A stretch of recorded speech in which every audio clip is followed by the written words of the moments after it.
Well, kids, it's January 19th, 2025, and I'm here. I'm on YouTube against my will. First of all, if you followed me here from TikTok, thank you. We're going to need each other now more than we ever have, and I need to be here telling you what's going on just as much as you need to know that there are many of us out there that are going to struggle through these times, and we need our community. So the format for YouTube is going to be super different than it was on TikTok. It's not going to be 1 minute yaps about one particular news story. I am going to be doing more than likely 3 to 5 news stories per segment. And I'm really only able to upload once a day. I have a full-time job. I have a puppy. I'm a single mom. I've got a lot going on. So I'm going to miss the easy convenience of TikTok where I could just be in a bathrobe like, yo, did you hear this just happened? It's going to be a little different here, and it takes a lot more work on my end. So I appreciate your patience with my lack of high quality videos while I try to figure all this crap out. It's literally YouTube basically gives you homework, and I have a lot of homework to do, let's put it that way. So first and foremost, let's just talk about the ban. I'm sure that is what is heavily on everyone's minds right now. I will just say personally, I understand how hard and painful it is to wake up this morning and not be able to see your friends, not be able to hear the familiar voices and see the familiar faces that have comforted you for so many years. And I am sad for all of us. Do I think that the TikTok ban is permanent? Absolutely not. Do I think that the TikTok that we have grown to love is ever coming back? Also, no. I think that when TikTok comes back up, we're going to notice a lot of changes. And I do believe that if TikTok finds a permanent space in the US, meaning it was bought by someone else, the censorship is going to change the algorithm. I know that there are so many rumors going around that Meta is potentially buying TikTok. So first, let's address those. At this point, those are, in fact, just rumors. It's speculation. Yes, there are a lot of strange signs. For instance, Facebook created an account on TikTok, a verified account yesterday, and was heavily running ads on TikTok. Yeah, that's weird. They may also be able to be, I guess they could be trying to steal TikTok's users, and that is totally possible. It's possible that their intention was not, in fact, to purchase TikTok, but just to try to say, hey, here, come back to Facebook, which I know a lot of us are not planning to do. There's also the links that have been added to Facebook to link it to your TikTok. Apparently yesterday, Instagram also went through an update that made it look more like TikTok. I don't even run updates on Instagram because I don't give a shit about Instagram. So again, lots of speculation. Is Zuckerberg in a position where he needs to make some major changes in order to maintain ad revenue or win back some of the ad revenue he's lost? Yeah. Is TikTok a huge financial threat to the United States? Absolutely. I will be honest, I personally have bought too much shit from the TikTok shop. It's working. It's because it's essentially similar to QVC, except it's a little better because sometimes it's somebody that you trust or someone who is just being very real and raw, showing you a product that they believe in or helped them. Sometimes it's really obvious that people are just slinging shit to make money. And sometimes, I've been convinced enough to try a few things, and I have enjoyed some of the products that I've bought from TikTok. So I think that the United States is correct in their assessment that TikTok is, quote unquote, taking money out of their pockets. Do we as citizens give a shit about that? No, right now, we especially don't, because there were 70 million small businesses that were profiting as a result of their TikTok shops. I don't know, and I have not dug into this, and I apologize. I don't know if the 70 million also includes TikTok creators. I can tell you that for me personally, this situation is taking an average of $500 a month out of my pocket. That's not anywhere near what some people are making on TikTok. But to me, again, as a small mom, I'm not that small, I'm 5'8". As a mom with a small child and a puppy and a mortgage and a car payment, $500 a month was everything to me. It matters. And I do have to try to figure out how to replace that income. And I am going to have to really tighten my purse strings until we're in a safer situation, because we don't know what's coming with the economy this year. And I'll tell you what, I think people across the country, even Trump supporters, are feeling a little nervous because it looks unpredictable, right? Moving into this, we just don't know what's coming. So moving on, I'm going to talk just briefly about the inauguration tomorrow. I'm sure all of you have already heard that initially Trump was planning to have an outdoor sort of rally/party. They have moved it inside.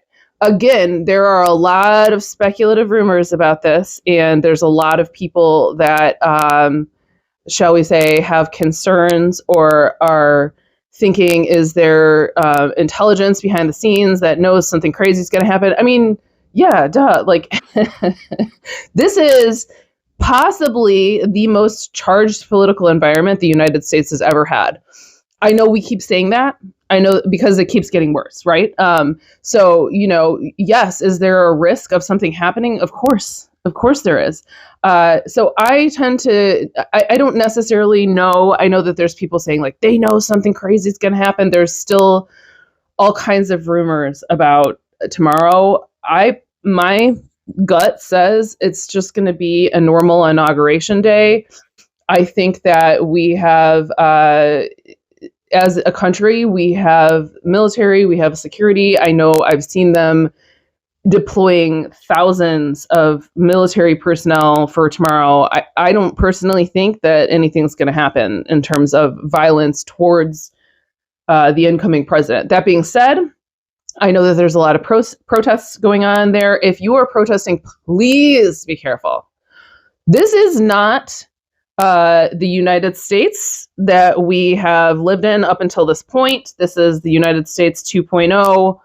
If it were me, I would not be protesting in the streets. I think that there's more creative ways that we can do this moving forward that put less people in danger. I understand why people want to march, and I'm not telling you not to do it. I'm just telling you it's not the country that you have lived in up until this point. Please be careful and understand that the consequences for going out there, boots in the streets, it may be a little different now. And I think that that's something that people may have to learn the hard way a couple times in order to understand. This is a new animal. And we need to operate a lot differently. And I think, for me personally, the biggest form of protest that you as a citizen have, it's your money. I'm going to be cautious with what I'm going to say on this channel, but use your imagination. Your money is what they care about, and it speaks the loudest. So back to the inauguration. The proceedings, they're going to start at 11:30. And at this point now, it sounds like people that purchased tickets, those tickets were non-refundable. They're going to just be standing outside. I think there's going to be some kind of screens put up for them to watch what's happening. I've seen some videos of Trump supporters that are pretty disappointed. And all I will say about that is a promise coming from President Trump. It's not a promise. If he changes his mind 30 minutes later, I'm going to just say, I told you so. Okay. Next, I just want to briefly touch on the immigration raids that are set to begin on Tuesday. So the border czar, Tom Homan, has been making statements about this. It sounds like perhaps they were not meant to be leaked to the public. He is backtracking on the location where the raids are going to begin because it has been leaked to the public. And I think that they really want the element of surprise to be a huge part of this. They want people to be scared. They want you to be scared. They want you to leave. They're hoping that the immigrants will just leave, which will, as we know, crash the United States economy. That's a whole other fucking video. I don't have time to touch on that today. Tom Homan actually literally made this statement. He said that ICE will have their handcuffs taken off. No one is off the table if you're in this country illegally. Yes, they're saying that they're going to be going after the dangerous criminals. Sorry, I can't do quotes because I'm holding this. They're going to be going after the dangerous criminals first. How are they going to... How are they going to be identifying these people? That obviously that's the concern that all of us have. I know that they're going to be setting up a hotline where people can call and rat out their neighbors. You know, I know a lot of us have said this sounds a lot like 1930s Germany, because it is a lot like 1930s Germany. There is something similar happening, I believe, in Tennessee, where they're asking men who have had partners that have had abortions to call in and rat out their partners, ex-girlfriends, ex-wives, and for them to be prosecuted. So again, understand, we are not in Kansas anymore, kids. This is, we're in a new world. We're in a new era, and it's not going to be easy, and we're going to be here together. So it sounds like day one, I know they keep saying shock and awe. They're going for shock and awe. They're going to try to surprise us with a lot of really crazy executive orders.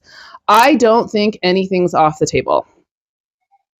I would prepare yourself to be thrown for a loop over and over and over again. Let's just start with year one, okay? We're not going to talk about the next 4 years. Let's just one day at a time okay? But I want you to really put some focus on things you can do to ground yourself every single day. And I'm talking about exercise. I'm talking about 3 square meals a day. Make sure you're eating protein. Make sure you're eating enough fiber. I know this sounds weird, but I swear you can't have your blood sugar going crazy and then find out that a bunch of people were unfortunately lost their lives in an immigration raid. Do you see what I'm saying? You're going to need to be as stable physically and mentally and emotionally as you can be through these times, because people are going to need our help. We need to be there for each other. And there's a million ways we can do that. We can do that by talking. We can do that by organizing. We can do that by offering mutual aid to each other, helping people when we can, in the ways that we can in our communities and elsewhere too. I don't think that TikTok is going to remain an easy place for us to organize things like financial protests. I think that's the reason it's being taken away, unfortunately. And I think that it's going to be a lot tougher for us to communicate, and that is on purpose, absolutely on purpose. But I will be here. I will be here with you every single day. I remember when Trump first got elected, in the year leading up to that and the years after, I leaned on the Young Turks because I needed to know that there were other people that felt the way that I did, and I wanted to get my news from them. And I think that's something that mainstream media is really underestimating. Why is Fox News still so popular, even though they've been sued and it's been proven that they lie all the time? Because people want to hear their own thoughts regurgitated back to them. Hey, I'll even raise my hand and say, same, bitch. I want to know that I have a community that sees the world the way that I do. So I am going to be here regurgitating the news for you so that you know that you're just not alone. You're not. And I know a lot of you are going to be feeling the sensation of loneliness today because TikTok is gone. But I want to tell you something. you're in dopamine withdrawal. You're in dopamine withdrawal. That app was giving us a lot of dopamine, a lot of serotonin. We built a community. It gives you quick dopamine hits. So what I want you to do is get out there and replace your dopamine. You need to eat chocolate. You need to exercise. You need to spend time with family and friends. Literally, go Google, how can I get dopamine? I'm dead serious. I'm sober, and I've had my sponsees do this from time to time. Make a list of 10 things you can do when you feel like shit, and next time you feel like shit, go do one of them. I love you guys. I'm going to be here every single day. I'm going to try to post in the evenings. That's probably the only time I have the time to film and edit and get a video up. So you can look for me sometime between 7 and 8 p.m. Eastern time daily to talk about the top stories that day. It's probably going to be a little bit more U.S. news focused, at least for the time being. Obviously, if something really big happens in another country, I'm going to let you know. I love you. Oh, I almost forgot. Since I just lost all that money, please, if you like fiction, if you like young adult fiction, please buy my book. It's called The Element. You can get it on Amazon. You can get it on Barnes and Nobles. You can. There's also a Audible version of this. The woman's voice is absolutely lovely, extremely soothing. If I ever have enough money to have the time to write book 2, there's a book 2 is coming someday. It took me, I think, 8 years to finish this and get it published. So I don't know. Hey, who knows what's going to happen this year? Maybe the lights will go out and I'll have nothing to do other than write this with a pen and pencil or pen and paper. Yeah. Anyways, please buy my book. Thanks. Love you.